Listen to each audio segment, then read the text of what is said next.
Yes. Vi har nogle kommasætninger. Det er Anton og Julian.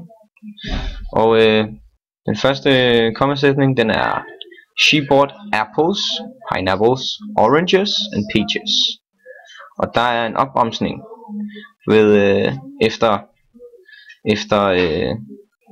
de forskellige frugter, så kan man sætte en opremsning, sådan så at der er en lille pause. Og man til den sidste kan man også godt sætte den her. Efter oranges kan man også sætte et komma, hvis man har lyst. Men ellers så kan man også undlade det. Og det kaldes så Oxford-kommaet, men det kan udlades. Ja. Men det er ikke forkert at sætte det. Og Oxford-kommaet, det bruges ofte til fint sprog. Og så til normalt dagligdags-sprog, så kan man så udlade det, som jeg sagde før. Yes. Sætning nummer 2. It was a boring football game, but we won by 3 goals. Og det er før bindord.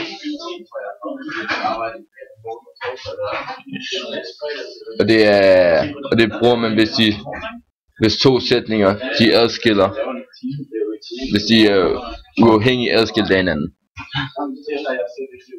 Og næste: Jumping around in the garden, he suddenly felt a sharp pain in his leg.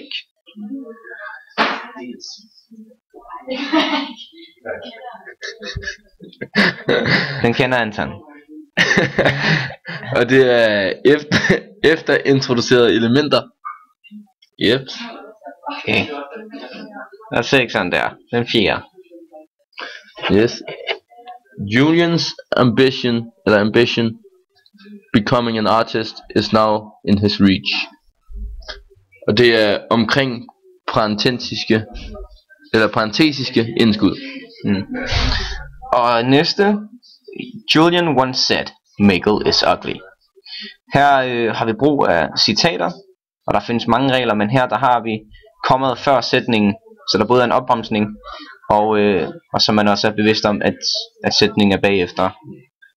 Og det lyder rigtig, rigtig godt, at man har den her, i stedet for at sige Julian once said, Mikkel is ugly, men at der er en dejlig opbremsning.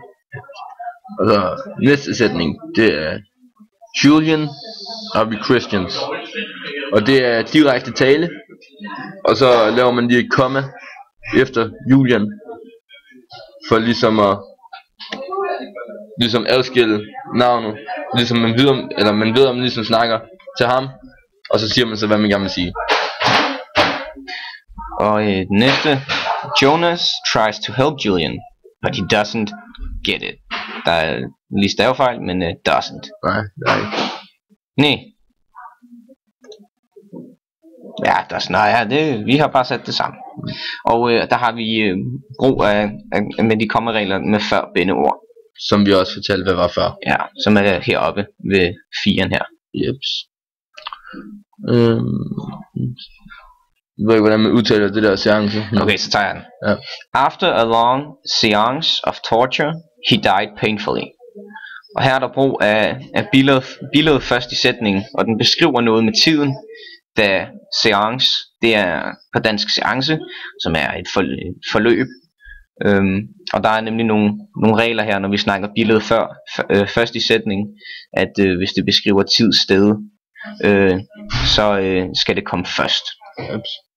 Og næste sætning, den lyder således: I will buy you chips if you give me the money. Og det er en bisætning og hovedsætning, og så skal man ikke sætte komma. Nej, da if er et ord man ikke sætter komma foran. Lige præcis. Og den sidste: Anton cries most of the time, however it is always tears of laughter. Og her der har vi den kommaregel med omkring indskud, at however er et ord som man sætter i komma, for ligesom at synliggøre næste led. Yes. Ja. Og det var hvad vi havde på i dag. Hvis der er spørgsmål, kan I altid komme hen til vores bord. NK lige ved siden af udgangsdøren. Jeps. Så alt. Hey.